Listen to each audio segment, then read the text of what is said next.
அடுத்து ஏ மற்றும் பி முறையை 60-75 நாட்கள் ஒரு வேலையை முடிக்கிறாங்க. 2 பேரும் சேர்ந்து வேலை செய்ய ஆரம்பிக்கிறாங்க.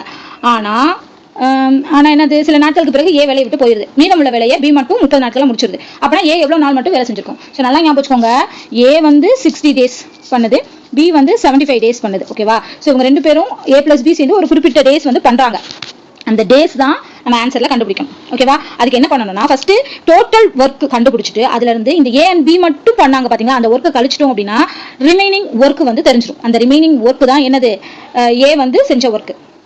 ஓகே, ஸோ அந்த ஏ பிளஸ் பில இருந்து பிஏ கழிக்கணும். ஓகேவா? ஸோ பிஏ கழிச்சிட்டோம் அப்படின்னா மிச்சம் இருக்க ஒர்க் தான் வந்து என்னது, ஏ செஞ்ச ஒர்க். அந்த ஏ செஞ்ச ஒர்க் கிடைச்சிச்சுன்னா அதை வச்சு நம்ம என்ன பண்ணிடலாம், டேஸ் வந்து கால்குலேட் பண்ணிடலாம். ஸோ இதுக்கு என்ன பண்ணலாம்னா, நான் சொன்ன மாதிரி எல்சிஎம் மெத்தட் போடுங்க. எல்சிஎம் மெத்தட் அதாவது 60க்கும் 75க்கும் எல்சிஎம் எடுத்தோம் அப்படின்னா 300 வரும்.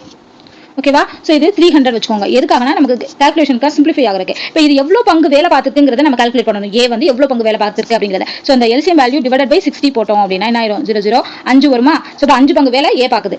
அடுத்து 300 டிவைடட் பை 75 போட்டோம் அப்படின்னா 4 வரும். ஓகேவா? அப்போ பி வந்து 4 ஒர்க் பார்க்குது. ஸோ இது வந்து அவங்க செஞ்ச ஒர்க்கோட அந்த பங்கு. ஓகேவா? ரேஷியோன்னு கூட வச்சுக்கலாம். இப்போ ஏ பிளஸ் பி வேணும்னா என்ன பண்ணுவோம், ஏன்னா ஏ பிளஸ் பி தானே ஒரு குறிப்பிட்ட நாட்கள் பார்க்குது. ஸோ ஏ பிளஸ் பி வேணும்னா என்னது, 5 + 4 = 9. ஓகேவா? So 9 total work 300. ஓகேவா? 300 ஒர்க்கில் ஏ பிளஸ் பி வந்து 9 பார்த்துருக்கு. அப்போ பி வந்து இப்போ பி வந்து 30 நாள் வேலை பார்த்துருக்குன்னு சொல்றாங்களே. So total work 300. இதுல இந்த பி வந்து 30 நாள் எவ்வளோ வேலை பார்த்துச்சு அப்படிங்கிறத நம்ம கால்குலேட் பண்ணணும். எப்படி கால்குலேட் பண்றது?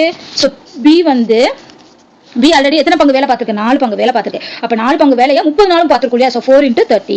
ஸோ 4 × 30ங்கிறது 120. அப்போ பி பார்த்த வேலையோட அளவுங்கிறது 120 ஒர்க் பார்த்துருக்கு. ஸோ டோட்டலாக பார்த்தது 300. 300லேருந்து 120 கழிச்சோம்னா ரிமைனிங் ஒர்க் எவ்வளோ, 180 ஒர்க். இந்த 180 ஒர்க்கை தான் யார் பார்த்துருக்கா, ஏ பார்த்துருக்கு. ஓகேவா? அந்த ஃபர்ஸ்ட் ஒரு குறிப்பிட்ட நாள் பார்த்த வேலை வந்து ஏ பார்த்த வேலை. ஓகேவா?